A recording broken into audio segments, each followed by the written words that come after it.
Hello everyone, welcome to Sunny coaching classes. अगर आप 12th कर रहे हैं या 12th कर चुके हैं और आप कोई एंट्रेंस एग्ज़ाम के बारे में सर्च कर रहे हैं, सोच रहे हैं, प्लानिंग कर रहे हैं, तो मैं आज आपको बताऊंगी कि आपकी स्ट्रेटजी क्या होनी चाहिए। मींस अगर आप 12th मेडिकल या नॉन मेडिकल के बाद कोई एंट्रेंस एग्ज़ाम के बारे में सोच रहे हैं कि आपको उसके लिए प्रिपेयर करना चाहिए और आपको वो एग्ज़ाम देना चाहिए, तो आपकी क्या स्ट्रेटजी होनी चाहिए, किन स्टेप्स को आप फॉलो करो ताकि आप एक अच्छा रैंक जो है वो ले सको। दैट इज़ अगर आप नीट देना चाह रहे हो या फिर जेई या फिर ICAR का एग्ज़ाम या फिर जो CET एग्ज़ाम होते हैं या स्टेट लेवल कोई एग्ज़ाम्स हैं वो देना जा रहे हो, या फिर आप जो PPMET का है या PGI MER का है, या ऐसे बहुत सारे जो एंट्रेंस एग्ज़ाम होते हैं आफ्टर 12th। तो अगर आप इनमें से किसी भी एग्ज़ाम के लिए अपीयर होने वाले हो या होना चाहते हो, तो आप सर्च कर रहे हो कि आप कैसे अपना स्टडी स्ट्रेटजी रखो, क्या स्टेप्स को आप फॉलो करो, कैसे कैसे आप पढ़ो, किन बुक्स को आप फॉलो करो, कैसे आप पढ़ो, मींस टाइम मैनेजमेंट आप कैसे रखो, है ना। तो ये सारे पॉइंट्स को आज हम कवर करेंगे इसी वीडियो में, तो बने रहिए जी वीडियो के साथ। स्टार्ट करते हैं वीडियो, लेट्स स्टार्ट।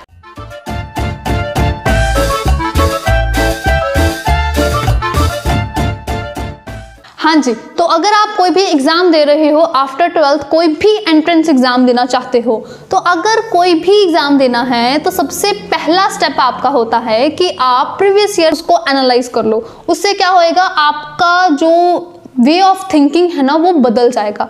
आपको पता चलेगा कि इस टॉपिक से ज़्यादा क्वेश्चंस आते हैं, इस टॉपिक से कम क्वेश्चंस आते हैं, है ना। वेटेज के अकॉर्डिंगली आपके पास आपका सिलेबस आगे डिवाइड हो जाएगा, ठीक है। तो वेटेज वाइज अपना सिलेबस जो है वो डिवाइड करो। जैसे इन एग्जाम्स में +1 एंड +2, 11th एंड 12th दोनों का सिलेबस आता है ना। तो फिर आपका क्वेश्चन होता है कि +1 की वेटेज ज़्यादा है कि +2 की वेटेज ज़्यादा है। देखो ओवरऑल तो मैं कोई आंसर दे ही नहीं सकती कि +1 ज़्यादा है या 2 ज़्यादा है, डिपेंड करता है आपका एग्जाम कौन सा। फिर आप अपना स्टडी प्लान उसी यूनिट के अकॉर्डिंग, उसी वेटेज के अकॉर्डिंग प्रिपेयर करो, ठीक है। जो आपका स्टडी प्लान होना चाहिए फिर वो वही पॉइंट ऑफ व्यू के साथ स्टिक कर जाना चाहिए कि पहले ये यूनिट करनी है, इसके इतने हैं क्वेश्चंस आएंगे, ये यूनिट इसके इतने आएंगे, ये यूनिट इसके इतने आएंगे, ठीक है। तो माइंड सेट आप अपना कर लो, ठीक है। फिर सेकंड नंबर पे आएगा सिलेबस। जैसे बता ही दिया मैंने कि +1 एंड +2 दोनों का ही सिलेबस आता है, बट फिर भी जो वेटेज वाइज आपने डिवाइड किया उसको पढ़ना स्टार्ट करो, ठीक है। उसको शुरू करो, मतलब एक नए सिरे से शुरुआत करो। मैं मान रही हूँ कि आपको कुछ नहीं आता, आप एक बेसिक, बस आपको ये माइंडसेट है कि हाँ मैंने करना है क्वालिफाई एग्जाम, और आपको नहीं पता कि कैसे करना है। नॉलेज आपके पास तो थोड़ी बहुत जो है वो है ना, एक बेसिक लेवल की नॉलेज है। तो आप कैसे एक अच्छा, एक टॉप रैंकर बन सकते हो, तो सबसे पहले तो आप यही करोगे कि आप अपना जो पेपर था उसको एनालाइज कर लोगे। फिर सेकेंड स्टेप पे आपके पास क्या आ जाएगा, वेटेज के वाइज कुछ यूनिट्स डिवाइड हो जाएंगे। ये unit, second unit, third unit, fourth unit, वो जो बुक्स में मेंशन है वैसे नहीं, बल्कि वेटेज के अकॉर्डिंगली आप एक सीरियल ऑर्डर में उसे रख लोगे कि ये फर्स्ट यूनिट, ये इसकी ज़्यादा वेटेज है, फिर ये मान लो 5th यूनिट इसकी वेटेज है, मान लो 10th यूनिट इसकी वेटेज है। तो उस ऑर्डर में अपनी कॉपी पे नोट कर लो, ठीक है। उसके बाद फिर आपका थर्ड पॉइंट आएगा कि आप उसको एक नए पॉइंट ऑफ व्यू से, एक नए सिरे से पढ़ना शुरू करो। कंसेप्ट क्लियरेंस अपनी रखो, ठीक है। एक थ्योरी पढ़ो, जैसे आप +1 +2 में अपनी NCERT बुक्स जो हैं वो उन्हें फॉलो कर सकते हो। अगर तो आपका एग्जाम बिल्कुल NCERT के ऊपर बेस्ड है फिर तो आप वो कर लोगे, प्रिपेयर कर लोगे, एग्जाम दे दोगे, है ना। बट देखो जो एग्जाम्स आपको कहते हैं ना कि NCERT बेस्ड है, वो पूरी तरह से भी NCERT बेस्ड नहीं होते। उस मतलब NCERT बेस्ड वो कह रहे हैं ना, बिल्कुल ये नहीं कि हाँ NCERT के वर्डिंग है, बिल्कुल उसमें से भी नहीं आता। NCERT के ऊपर बेस्ड चीज़ें होती हैं, ठीक है। जैसे आप क्वेश्चन देखोगे, आपको होगा कि नहीं ये NCERT का क्वेश्चन नहीं है ना, आप कहोगे कि नहीं मैंने नहीं ये करना, ये तो NCERT में से है ही नहीं। पर अगर आप ध्यान से देखोगे ना, जो वो क्वेश्चन में चीज़ यूज़ हो रही होएगी वो उसी के ऊपर बेस्ड होएगी। NCERT के में एक लाइन होती है ना, उसका मीनिंग एक पैराग्राफ होता है और उस पैराग्राफ में से वो क्वेश्चन आता है। फिर आप कहते हो कि ये तो NCERT बेस्ड है नहीं, अरे NCERT बेस्ड ही है, वही है, NCERT बेस्ड है ये, बस वो थोड़ा सा बात घुमा के पूछी गई है। आपको वो कंसेप्ट क्लियर होना चाहिए। मतलब ये नहीं कि आप खोलो NCERT से एक स्टेप बाय स्टेप उसे रट्टा मारना शुरू कर दो, ऐसे कुछ नहीं होने वाला। ऐसे कोई भी एग्जाम ऐसे क्लियर नहीं होगा कि आप पॉइंट टू पॉइंट उसे रट्टा मार जाओ, ऐसे कुछ नहीं होता। आपको क्या करना पड़ेगा, जो आपने पढ़ा है ना, NCERT की एक लाइन पढ़ी, उसका एक पैराग्राफ आपको पता होना चाहिए। उसके बारे में पूरा पता हो कि जो ये एक टर्म यूज़ कर रहे हैं उसका मीनिंग क्या है, कहाँ से वो टर्म आई है ना। हो सकता है याद कर लो किसने वो दी है, नहीं तो सभी में हिस्ट्री याद करनी इतनी ज़रूरी नहीं होती। कहाँ से वो टर्म आई है, इसका क्या मीनिंग है, अगर ये 2 होंगे तो क्या होएगा, अगर 1 होएगा तो क्या होएगा, है ना। कोई भी हर एक टॉपिक आप ऐसे स्टडी करो प्रॉपर वे में, शुरू से एंड तक ऐसे ही पढ़ो। एक टॉपिक उठाओ, थॉरोली पढ़ो, और थॉरोली जब आपने पढ़ लिया ना, 3rd स्टेप था कंसेप्ट क्लियर, जब वो कर लिया फिर 4th स्टेप पे मूव करो, ओनली देन मूव करो 4th स्टेप पे, दैट इज क्वेश्चंस पे। कभी भी ज़्यादातर स्टूडेंट्स जो मेरे पास आते हैं वो कहते हैं कि हाँ मैंने क्वेश्चंस कर लिए थे, हाँ जी मैम मैं करके आया हूँ क्वेश्चंस, बट ऐसा कुछ नहीं होता ना। अकेले क्वेश्चन करने से क्या हो जाएगा, कितने क्वेश्चंस आप अकेले पढ़ के डायरेक्ट पेपर में चले जाओगे, कोई फायदा नहीं। पहले थ्योरी पढ़ो फिर क्वेश्चंस करो, पहले थ्योरी पढ़ो फिर क्वेश्चंस करो, पहले थ्योरी अच्छी तरह से A to Z मतलब रट लो। थ्योरी का रटने का मतलब है कि समझ लो, है ना, कंसेप्ट अपना बिल्ड कर लो कि हाँ इससे ये मीनिंग है, इसका ये मीनिंग है, ये अगर ऐसे हो तो ऐसे होता है, ऐसे हो तो ऐसे होता है, इसकी कमियां ये हैं, मेरिट्स जैसे हम पढ़ते हैं, एडवांटेज डिसएडवांटेज जो पढ़ते हैं पूरा देख लो। ऐसे नहीं कि हाँ पता ही है, सिग्निफिकेंस का क्या देखना, आता ही है। जब आप सोचोगे ना वहीं पे मार खाओगे, पक्की बात है वहीं मार खाओगे, तो वो चीज़ मत करो। पूरा एक, चाहे आपको आता भी है ना वो चीज़, पर फिर भी उसे उतने ही ज़्यादा पोटेंशियल के साथ शुरू से लेकर अंत तक पढ़ लो, अच्छी तरह से पढ़ लो। जो चीज़ नहीं याद हो रही उसका क्या करोगे, लिख के याद करोगे, जरूर लिख के याद करो। आपकी एज यही है, आप उसे पढ़ोगे भूलोगे, वैसे पेपर में जाओगे गलत नंबर लाओगे। आपने क्या करना, लिख के याद करो। Just make a habit of making notes. I am not saying कि आप कोई कलरफुल पेन्स यूज़ करो, आप ये प्रोफाइल बनाओ, ये अलग कॉपी बनाओ, इसमें ये यूनिट लिखो, हेडिंग डालो, छोटी हेडिंग डालो, सब हेडिंग डालो, फिर पैराग्राफ लिखो, फिर दूसरा पेन चेंज करो। मेरे अकॉर्डिंगली बिल्कुल वेस्टेज ऑफ टाइम होता है, ऐसा कुछ करने की ज़रूरत नहीं है। जस्ट उतना लिख लो जितना लिख के आपको समझ आ जाए। ऐसा नोट्स बनाओ जो सिर्फ आपको समझ आ जाए। आप नोट्स में मतलब एक वर्ड लिखो ना, आप वो देखो, वो देख के आपको एक पैरा याद आ जाए कि ये जो वर्ड मैंने लिखा था ये इस यूनिट में, इस टॉपिक में यहाँ था, इसका ये मीनिंग था। बस अगर आपको इतना याद आ रहा है ना, ऐसे नोट्स बना लो, ठीक है। आपने थ्योरी पढ़ी, क्वेश्चंस किए, क्वेश्चंस करके आपको पता चलेगा कि मेरे ये इतने क्वेश्चंस गलत हैं। क्वेश्चंस ना कभी भी ऐसे नहीं करनी चाहिए कि ये आप क्वेश्चन देख रहे हो, पीछे उसका आंसर खुला है, फर्स्ट क्वेश्चन देखा, रीड कर लिया, हाँ चल ठीक है, सेकंड देखा, देख लिया, गलत। ऐसे सही मायना नहीं है, सही रास्ता नहीं है ये। सही रास्ता क्या है कि आप कॉपी लो, एक ब्लैंक शीट लो, जो भी जितने भी क्वेश्चंस कर रहे हो, फॉर एग्जांपल 1 to 50 कर रहे हो, लिख लो 1 to 50 नंबर, फिर 1 का ABCD जो लग रहा है उसे फिल करते जाओ, फिल करते जाओ, फिल करते जाओ, 50 हो गए।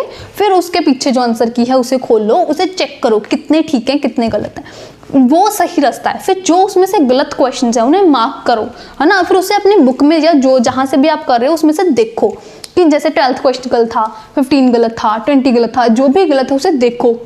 क्वेश्चन सिर्फ नहीं देखना, उसके पीछे जाके थ्योरी भी देखो, ठीक है। ये नहीं कि हाँ मान लो ये 12th क्वेश्चन था, आपने देख लिया कि आपने बीटेक किया, अच्छा नहीं सी आना था, अच्छा इसका ये आंसर है, ठीक है आगे चले गए। गलत गलत गलत।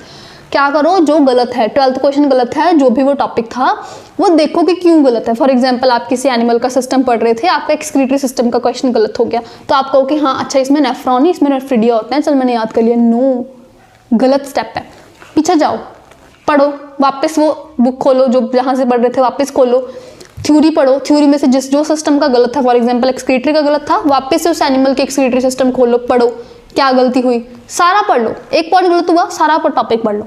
एक पॉइंट गलत होने का मतलब है कि उस टॉपिक को आपको आधी अधूरी नॉलेज है, वो नहीं रखनी, हमने तो पूरी रखनी है, ठीक है, हमने पूरा रखनी है, तभी पूरा अच्छे से रैंक लोगे ना। अब आप 50% पढ़ के 25% पढ़ के तो आप 100% मार्क्स लेने से रहे। 100% मार्क्स मतलब है good rank, first rank, second rank या 1 डिजिट रैंक जिसे हम बोलते हैं, वो तो लेने से रहे। उसके लिए तो कंसेप्ट क्लियर रखना पड़ेगा। कंसेप्ट कैसे क्लियर होता है, ऐसे ही तो होता है। थ्योरी पढ़ो, क्वेश्चंस करो, जो क्वेश्चन गलत है मार्क करो, क्वेश्चंस में देखो, जो टॉपिक है गलत है वो टॉपिक दोबारा से पढ़ो। ये चीज़ करने से ज़्यादातर स्टूडेंट चलते हैं। ज़्यादातर मैंने कितनों को ये चीज़ देखा, मैं बोलती हूँ कि ये गलत था, अच्छा गलतियाँ देख ली, हाँ जी मैम देख ली गलतियाँ, क्या गलतियाँ थी मैम, ये क्वेश्चन गलत था, इसका ये नहीं ये आना था, मैंने देख लिया कि इसका यही आना है। फिर कोई ही बच्चा होता है जो ये बात मानता है कि अच्छा ये गलत था मैम, मैंने थ्योरी भी दोबारा से पढ़ ली। जो वो कहेगा ना कि हाँ मैंने थ्योरी दोबारा से पढ़ ली, वही बच्चा अच्छा रैंक लेके जाएगा, पक्की बात है। दूसरा वाला क्वालिफाई तो कर लेगा एग्जाम, अगर थोड़ा बहुत भी सिंसियरली कर रहा है, पर वो एक अच्छा रैंक नहीं ले पाएगा। फिर फायदा क्या हुआ पीछे रैंक लेने में, पता नहीं सीट मिलेगी नहीं मिलेगी, एग्ज़ाम क्वालिफाई करना ही हमारा टारगेट नहीं है ना। एग्ज़ाम क्वालिफाई तो बहुत कम रैंक वाला भी कर लेता है, बट हमारा तो टारगेट है अच्छा रैंक लेना। हमारा टारगेट था उस यूनिवर्सिटी में एडमिशन लेना, ना कि सिर्फ अच्छा रैंक लेना। हमारा टारगेट है कि सिर्फ पास नहीं होना, हमने उसमें अपना बेस्ट दे के एक अच्छी जो मतलब एक गुड यूनिवर्सिटी जो है, एक वेल रैंक्ड यूनिवर्सिटी है, हमने उसमें एडमिशन लेनी है। और एडमिशन देने वाली यूनिवर्सिटी सिर्फ ऊपर वाले रैंक्स को ले रही है, वो तो पूछे तक जा ही नहीं रही, वो तो देख ही नहीं रही कि हाँ इस तक क्वालिफाई है, मैंने इस सभी को ले लूँ। नो नो नो नो, उसने क्या करना है, जो टॉप रैंक्स होंगे उसमें सिर्फ उसे सिलेक्ट कर लेना है। तो आपने उन टॉप रैंक्स में आना है, ये पीछे जो लिस्ट चल रही है इसमें नहीं आना। सिर्फ इसमें आके खुश होने वाली बात नहीं है, इसमें आओ, टॉप जो रैंक्स है ना उसमें आओ। You can do it, we trust you, you can do it. बस उसके लिए आपको यही फॉलो करना। थ्योरी पढ़ो, क्वेश्चन पढ़ो, जो गलत है वापस थ्योरी पढ़ो, करते जाओ। सफिशिएंट टाइम होता है आपके पास ये करने के लिए, करते जाओ, साथ के साथ करते जाओ। बहुत अच्छा आपका रैंक आ सकता है, कोई प्रॉब्लम नहीं है, कुछ नहीं है, ठीक है। और र्यूमर से थोड़ा दूर रहो। आपके ना बैचमेट्स बहुत आपको गुमराह करते हैं। बहुत सारे बच्चे आपको ये बोलते हैं, नहीं मैंने तो ये पेपर ऐसे देना है, कौन पढ़ेगा, कौन ये करेगा, मैंने तो ऐसे ही जाना देने। वो गलत आपको रास्ता दिखा रहा है। जो ये फ्रेंड आपको ये बोल रहा है उसका साथ छोड़ो, पहले नंबर पे गलत आपको गाइड कर रहा है। मे बी वो घर जाके रात जाके वो पढ़ रहा हो और आपको ये बोल दे और आप उसकी बातों में आके बिना पढ़ जाओ और वो पता चले वहाँ पे टॉप कर ले। ज़्यादातर बच्चे ये चीज़ करते हैं। तो आप अपने साथ आसपास वाले जो आपको ये गलत अफवाहें फैला रहे हैं, र्यूमर्स स्प्रेड कर रहे हैं, उनसे दूर रहो, ठीक है। जो टाइम मिल रहा है उसे एफिशिएंटली यूज़ करो। ये इतनी गंदी संगत में रहने से तो अच्छा है कि आप अकेला रह लो, कुछ नहीं होता, अकेले रह लो, पढ़ लो अपना, वहीं पे अपना टाइम अपना सही से यूटिलाइज कर लो, ठीक है। रदर देन कि आप अपने ऐसे फ्रेंड्स में रहो जो कहें कि नहीं पढ़ना छोड़, आज बर्थडे पार्टी है वहाँ चलते हैं, आज मैरिज फंक्शन है वहाँ चलते हैं, आज मोहल्ले गली में कोई फंक्शन है वहाँ चलते हैं। कुछ नहीं होएगा। अगर ये चीज़ करोगे ना, यहाँ चले गए वहाँ चले गए, तो एक ही चीज़ सफ़र होएगी, वो है आपकी study. Marriage function, parties, birthday parties बार बार आएंगे, बर्थडे हर बार आएगा, ठीक है। एक के मैरिज फंक्शन गया, कोई ना दूसरे का आ जाएगा, आते रहेंगे, वो चीज़ चलती रहेगी। एक ही चीज़ दोबारा से आपको नहीं मिलनी, वो है आपकी अपॉर्चुनिटी। 12th के बाद आपने एंट्रेंस एक ही बार देना है। अगर ये टारगेट रखोगे ना, एक ही बार देना, तभी वो क्वालिफाई होगा। कहोगे कि इतनी एज लिमिट है जी, इतनी तक देते रहेंगे, तो फिर यही करते रहोगे कि अब जो चीज़ आप अपनी 17-18 साल की उम्र में कर सकते हो, वो चीज़ आप 22-23 साल की उम्र में थोड़ो करोगे। तब तक तो आपकी ग्रेजुएशन भी होने वाली होगी, तब तक तो आप अपनी ग्रेजुएशन की डिग्री लेने वाले होंगे ना, अगर टाइमली वो चीज़ कर लोगे। यही थोड़ा करते रहना ज़िंदगी में, 12th के बाद वाला एंट्रेंस थोड़ा देते रहना है। ग्रेजुएशन के बाद वाला जो है उसके लिए भी तो फिर बाद में तैयारी करनी है, वो तो तभी करोगे अगर सब कुछ टाइमली कर लोगे। ये थोड़ा कि 50s के होके पढ़ते ही रहोगे। टाइमली स्टडी कंप्लीट करो, फिर अर्न भी तो करना है ना। तो टाइम अपना सही वे में यूटिलाइज करो, वेस्टेज मत करो। मैं तो कहती हूँ कि 12th तक के बच्चे को तो टाइम ही नहीं होता कि वो किसी चीज़ के बारे में सोच भी ले। वो किसी ऐसे एक्टिविटीज़ जो चल रही हैं, कोई नाचना गाना, कोई मतलब कोई भी ऐसे फंक्शंस में जाना या कुछ वैसा, मैं तो मेरे अकॉर्डिंग तो बच्चे के पास टाइम होता ही नहीं है ना। अगर है, जस्ट थिंक अबाउट इट, कैसे है, क्या चीज़ छोड़ के जा रहे हो। पढ़ाई, पेपर में किसने काम आना है, एंट्रेंस क्लियर करवाने में किसने काम आना है। जिसके मैरिज फंक्शन में जा रहे हो वो आपकी हेल्प करेगा आपके उसमें एग्ज़ाम क्लियर करवाने में, वो आपको आके वहाँ पे बताएगा। या जिसको आप छोड़ के गए थे वो काम आना था, तो फिर आपका आंसर आपके सामने है, ठीक है। तो मैं नहीं कह रही कि सारा दिन बुक्स में डूबे रहो, थोड़ा टाइम करो, जो रिफ्रेश करना होना है, जो आपको अच्छा लगता है वो भी करो, बट स्टडी को सफ़र मत होने दो, स्टडी को सफ़र मत होने दो। जिस टाइम पे जो आपने शेड्यूल बनाया है उसे फॉलो करते रहो। One thing more, time table appropriate बनाओ। हर एक सब्जेक्ट को वेटेज दो, हर एक सब्जेक्ट को टाइम दो। ये नहीं जैसे मेडिकल स्टूडेंट्स होते हैं, ज़्यादातर उन्हें पीसीबी होता है ना, फिजिक्स केमिस्ट्री बायो, वो ज़्यादातर बायो को टाइम देते रहते हैं, फिजिक्स केमिस्ट्री करते ही नहीं। पेपर में तो वो भी आना था, पेपर में तो फिजिक्स केमिस्ट्री भी आनी ही थी, वो तो मार्क्स कटवा लिए। फिर एक सब्जेक्ट करके क्या होएगा। या फिर क्या करते हैं, पीसीबी है और केमिस्ट्री मुश्किल लगती है, केमिस्ट्री पढ़ते रहते हैं कि फिजिक्स बायो तो आता ही है, ये तो आता ही है, ये तो कर ही लेंगे। केमिस्ट्री मुश्किल लगती है, फॉर एग्जांपल फिजिक्स मुश्किल लगता है तो वो कर लेते हैं, पीसीएम वाले मैथ मुश्किल लगता है वो कर लेते हैं, फिजिक्स केमिस्ट्री तो आती है। ये जो जब भी आपने सोचा ना कि ये आती है, ये जो आपका गया, यही चीज़ से आपके मार्क्स भी ऐसे ही जाने हैं। फिर वो ऐसे भी नहीं, वो तो ऐसे जाएंगे एकदम शार्प डिक्लाइन। तो ये चीज़ मत होने दो, प्लीज़ मत होने दो। आई रिक्वेस्ट यू कि ऐसा मत सोचो। हर एक सब्जेक्ट को इक्वल टाइम दो और डेली दो। ज़्यादातर क्या करते हैं, होमवर्क मिला, जिस सब्जेक्ट को होमवर्क मिला है वो पढ़ के चले जाते हैं, दूसरे सब्जेक्ट को छोड़ जाते हैं। कोई ना कल कर लेंगे, ये जो कल है ना बेटा, ये आने वाली नहीं है ना। रोज टाइम दो, रोज टाइम दो। जो डेली है आपको 24 आवर्स का टाइम मिल रहा है ना, रोज टाइम, एक नया सूरज आ रहा है तो एक नई आशा के साथ भी तो आ रहा है। डेली पढ़ो, जो जितना भी टाइम दे रहे हो, 2 hours 3 hours for each subject, mark my words, each subject, हर एक सब्जेक्ट को उतना टाइम दो डेली।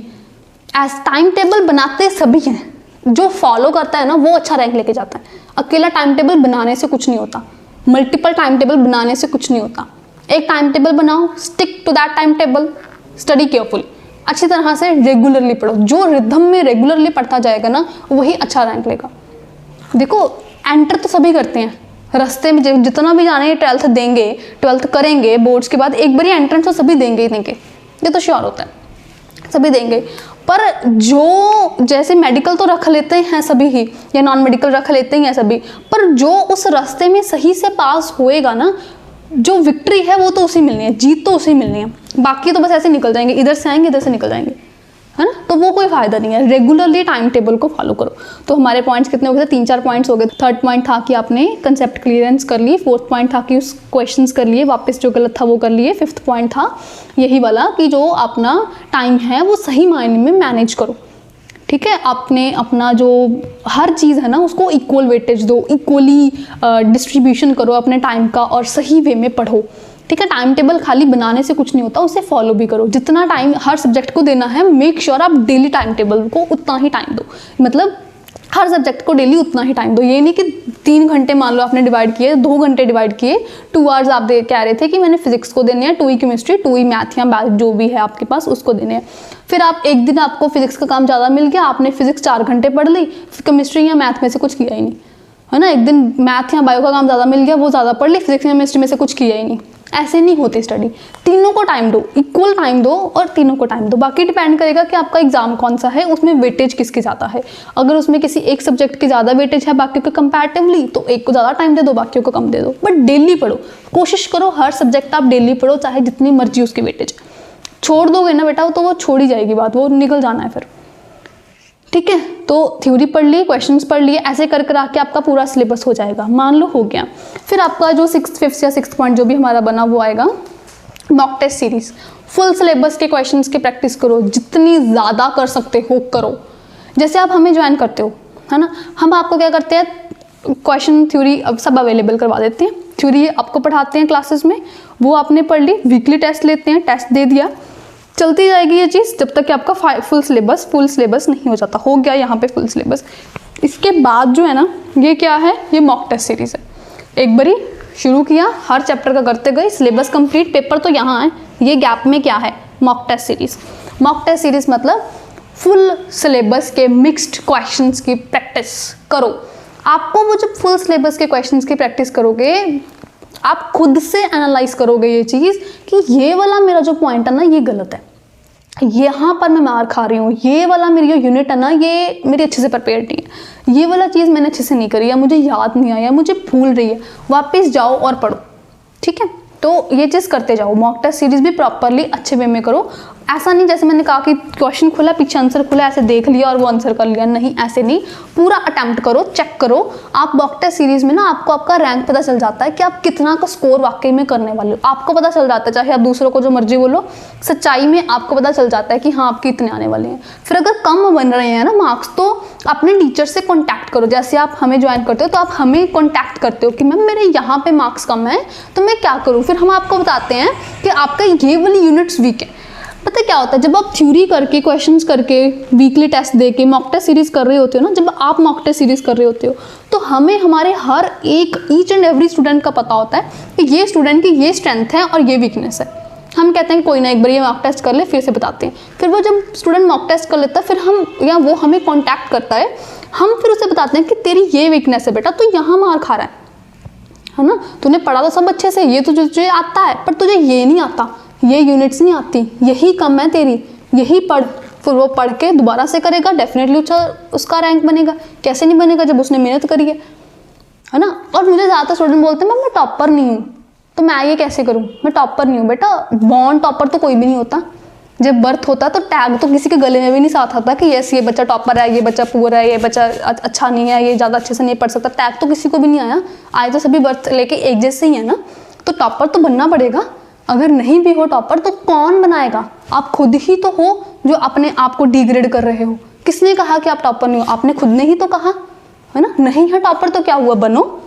टॉपर तो कोई भी नहीं, बर्थ से तो टॉपर कोई भी नहीं होता ना। टॉपर तो बनना पड़ता है, तो बनो। किसने रोका है?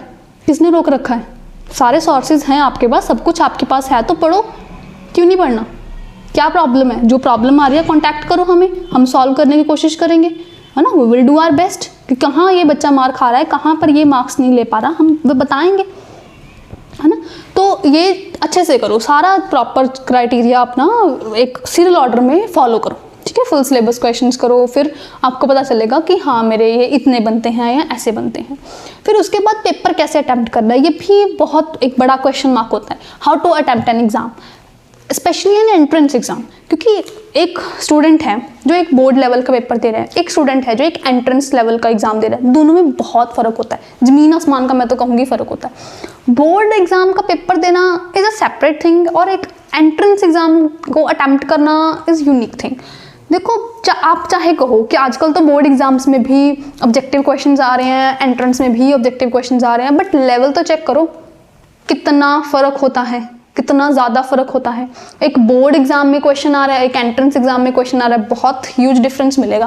कोई ही क्वेश्चन होएगा जो आपको लगेगा कि हाँ सिमिलर है, वैसे तो सिमिलर नहीं होता, बहुत फ़र्क होता है ना। और एंट्रेंस में भी कौन सा एंट्रेंस दे रहे हो, नीट दे रहे हो, ICR दे रहे हो, CET दे रहे हो, स्टेट लेवल का कोई और एग्जाम दे रहे हो, PPMT दे रहे हो, PGI दे रहे हो, है ना। तो बेसिकली मैं मेडिकल की हूँ, तो मैंने ये सारे मेडिकल वाले बोले हैं, ऐसे नॉन मेडिकल में बहुत सारी अपॉर्चुनिटीज़ होंगी। तो आप कौन सा दे रहे हो वो भी वेरी करेगा, है ना। तो आपने अपने जो एग्ज़ाम है ना उसको स्टिक होके रहना है, जो जिस एग्ज़ाम के लिए प्रिपेयर कर रहे हो ना उसी को स्टिक होके रहना है। अगर आप किसी एक के लिए, जैसे फॉर एग्जांपल आप CET प्रिपेयर कर रहे थे, है ना, कॉमन एंट्रेंस टेस्ट, तो नीट वाली चीज़ पढ़ के उसमें काम नहीं आने वाली। आप नीट प्रिपेयर कर रहे थे, आपको ICR वाला पढ़ के काम नहीं आएगा। ICR पढ़ रहे थे, नीट वाला पढ़ के काम नहीं आएगा। तो बिल्कुल ही अलग है ये एग्जाम्स। आपको ज़्यादातर स्टूडेंट का क्वेश्चन होता है कि 12th के बाद हाँ ये सारे दे देंगे। सारे दे देगा क्या मतलब है ये सारे दे देंगे? मतलब समझो ना, जो एग्ज़ाम है वो कैसा है, उसका पैटर्न क्या है, उसका सिलेबस क्या रहा है, कौन से क्वेश्चंस ऐसे हैं जो उसमें आते हैं, मतलब उसके वेटेज के अकॉर्डिंग यूनिट्स अलग अलग होंगी, तो उस अकॉर्डिंगली प्रिपेयर करो। क्वेश्चंस का लेवल भी सब में अलग अलग होएगा। किसी में किस सब्जेक्ट के कैसे क्वेश्चंस आएंगे, किसी में कैसे आएंगे। सब्जेक्ट तो वही है, जैसे बायोलॉजी है, बट किसी में बॉटनी ज़्यादा आएगी, किसी में ज़ूलॉजी ज़्यादा आएगी, किसी में +1 ज़्यादा आएगी, किसी में +2 ज़्यादा आएगी, किसी में ह्यूमन फिजियोलॉजी की बहुत ही वेटेज है, किसी में ह्यूमन की है ही बहुत कम। तो आप कहो कि मैंने ये पेपर पैटर्न स्टडी कर लिया, मैंने नीट के लिए तैयारी अच्छे से कर ली, हाँ मैं ये सारे दे के क्वालिफाई कर जाऊंगी या बहुत अच्छा रैंक ले जाऊंगी, मेरे अकॉर्डिंग में मुश्किल है ना। मैं आपको डिमोटिवेट नहीं कर रही, बट मैं ये कह रही हूँ कि जो भी एग्जाम आप देने जा रहे हो उसके अकॉर्डिंगली ही स्टडी करो, स्पेसिफिक हो जाओ। एक के लिए एक एग्जाम को अपना टारगेट बना लो, उसी के लिए स्पेसिफाई हो जाओ। ये नहीं कि मैंने ये भी देना है, ये भी देना है, ये भी देना है। देने वाली बात अलग है राजे, बट एडमिशन किस में लेनी हो तो एक में ही लोगे ना। अब आप MBBS के साथ साथ BSc एग्रीकल्चर नहीं कर सकते, उसके साथ आप पैरामेडिकल का कोर्स नहीं कर सकते, उसके साथ नर्सिंग नहीं कर सकते। सब चीज़ें साइमल्टेनियसली करोगे नहीं, एक ही करोगे ना। तो वो देखो एक क्या है, सबसे पहले अपना माइंडसेट करो, चाहते क्या हो बनना। जो बनना चाहते हो उसके लिए एग्जाम सर्च करो कौन सा है, उस एग्जाम के लिए कोचिंग सर्च करो, है ना। या देखो कैसे पैटर्न है, कैसे स्टडी करना है। तो ये सब कुछ आपको करना है। अब मैं आपको बता देती हूँ कुछ हमारे बारे में। अगर आप हमें ज्वाइन करते हैं तो सबसे पहले हम आपको थ्योरी एंड क्वेश्चन अवेलेबल करवा देते हैं। फिर आपकी क्लासेस के थ्रू आपको पढ़ाया जाएगा कि ये थ्योरी है, इसमें से थ्योरी करवाते टाइम भी हम आपको स्पेशल फैकल्टी करवाएगी, और जिनके खुद के बहुत अच्छे टॉप रैंक्स होंगे वो करवाएंगे आपको, और वो आपको बताएंगे कि इसमें से ये इंपॉर्टेंट काम है, ये वेटेज इसकी ज़्यादा है, ये ध्यान से सुनो, ये ध्यान से पढ़ो, है ना। तो वो चीज़ आपने साथ के साथ नोट करते रहना। मैं तो अपने स्टूडेंट को भी बोलती हूँ, जब भी कोई भी क्लास लगाते हो ना तो कॉपी पेन साथ लेके बैठो। ऑनलाइन क्लास चल रही है ना, तो ये मतलब नहीं कि हाँ हम ऐसे सुन रहे हैं बात खत्म, नहीं। मैं अपने स्टूडेंट्स को भी यही बोलती हूँ, जब भी मेरी क्लास लगानी है, जब भी किसी भी टीचर की क्लास लगानी है ना, तो साथ में कॉपी पेन लेके बैठो। देखो जो टीचर ने बोला ना कि ये इंपॉर्टेंट है, लिखो उसे, ये वाला टॉपिक इंपॉर्टेंट है, ये वाला पॉइंट इंपॉर्टेंट है, लिखो उसे। जब क्लास एंड हो गई, वो टॉपिक जो लिखे आपने ना उसको रिवाइज करो, फिर उसी के अकॉर्डिंगली अपने थ्योरी में प्रिपेयर करो। आप डायरेक्टली थ्योरी में जंप करोगे, पढ़ोगे, आप गलती करोगे। आप इसके अकॉर्डिंगली करोगे, आप कभी गलती नहीं करोगे, क्योंकि जो टीचर ने आपको बताए होंगे ना इंपॉर्टेंट पॉइंट्स, वो आपके एग्जाम के अकॉर्डिंगली ही बताए होंगे, है ना। ओवरऑल तो बताए नहीं होंगे, आपने जो एग्जाम देने उसी के अकॉर्डिंग बताए होंगे, तो आप उसी के अकॉर्डिंगली अपना प्रिपेयर करो, ठीक है। फिर हम आपको थ्योरी एंड क्वेश्चंस के साथ आपको 1-to-1 गाइडिंग देते हैं, गाइडेंस देते हैं, कि गाइड करते हैं कि कैसे आपको मतलब स्ट्रेंथ क्या है। जैसे थोड़े टेस्ट देके ना हमें पता चल जाता है कि ये स्टूडेंट के ये स्ट्रेंथ है, ये वीकनेस है, और फिर भी आपको वो बताते हैं कि आपकी यहाँ वीकनेस है, आप ये करो। फिर मॉक टेस्ट सीरीज आपको करवाई जाती है, जिसमें आपको फुल सिलेबस के क्वेश्चंस जो हैं वो करवाए जाते हैं, ठीक है। और फुल सिलेबस के क्वेश्चंस करवाए जाते हैं, जिसमें हम आपको बताते हैं, सॉल्व भी करवाते हैं लाइव क्लासेस में, और कुछ आपको अपनी पर्सनल प्रैक्टिस के लिए भी दी जाते हैं। और इसके साथ साथ हम आपको जैसे कोई स्टूडेंट के कम मार्क्स आते हैं तो हम उन्हें 1-to-1 कॉन्टैक्ट भी करते हैं कि कहाँ प्रॉब्लम आ रही है। कईयों के पर्सनल कुछ क्वेरीज भी होते हैं, तो हम वो सॉल्व करने की भी कोशिश करते हैं, ताकि जो स्टूडेंट पढ़ने वाला है और किसी रीज़न की वजह से पीछे रह रहा है, उसको हम थोड़ा मतलब एक सहारा दे सकें और वो आगे आके एक अच्छा रैंक ले पाए, ठीक है। अगर अच्छा रैंक लेगा, अच्छी यूनिवर्सिटी में एडमिशन लेगा, तो उसका तो फ्यूचर बनेगा ही, साथ में उसकी फैमिली भी सेटल हो जाएगी, और हमें तो फिर खुशी सबसे ज़्यादा होएगी कि हाँ हमारा ये था, हमारी किसी हेल्प की वजह से एक अच्छा बच्चा एक अच्छे फ्यूचर में सेट हो गया, है ना। तो ये फिर ये सारा कुछ किया जाएगा, और 1-to-1 कॉन्टैक्ट रहेगा। आपके पास कोई भी प्रॉब्लम है, आपके टीचर का व्हाट्सएप कॉन्टैक्ट होएगा, आप जब मर्जी उन्हें कॉन्टैक्ट कर लेना। और साथ में हम आपको आपके जब आपका एग्ज़ाम हो जाता है उसके बाद भी आपकी एडमिशन तक गाइड करते हैं, क्योंकि आफ्टर एग्ज़ाम जब आपने एग्ज़ाम दे दिया उसके बाद भी आपके बहुत सारी क्वेरीज होती हैं कि मेरा यहाँ पे भी रैंक अच्छा है, मेरा यहाँ पे भी रैंक अच्छा है, मुझे किस कोर्स में लेनी चाहिए, है ना। जैसे 2 एग्ज़ाम्स आपने दिए, दोनों में आपका अच्छा आ गया, आपको समझ नहीं आ रहा कि मैं ये लूँ या ये लूँ, तो हम फिर आपको आपकी जो सही चीज़ होएगी आपके अकॉर्डिंगली ना, वो करियर काउंसलिंग जैसे होते हैं, तो वो आपको बताएंगे कि हाँ आपको ये वाला प्रेफर करना चाहिए, इसके ये फ़ायदे नुकसान है, इसके ये फ़ायदे नुकसान है, आपको दोनों के बताए जाएंगे। आपको फिर पर्सनल गाइडेंस दी जाएगी, ठीक है। और ये सब किया जाएगा। अगर आप हमें ज्वाइन करना चाहते हैं तो ये जो डिस्प्लेड नंबर है इस पर हमें कांटेक्ट कर लीजिए। आप हमें इंस्टाग्राम एंड फेसबुक पर भी फॉलो कर सकते हैं, और इसी चैनल पर सनी कोचिंग क्लासेस वाले चैनल पर और भी बहुत सारी वीडियोस ऐसी इन्फॉर्मेटिव अपलोडेड हैं, आप काइंडली उन्हें भी चेक कर लीजिए। आई होप ये वीडियो आपके लिए हेल्पफुल रही होगी। Thank you very much for watching the video. All the very best for your exam. Good luck, have a good day, bye bye.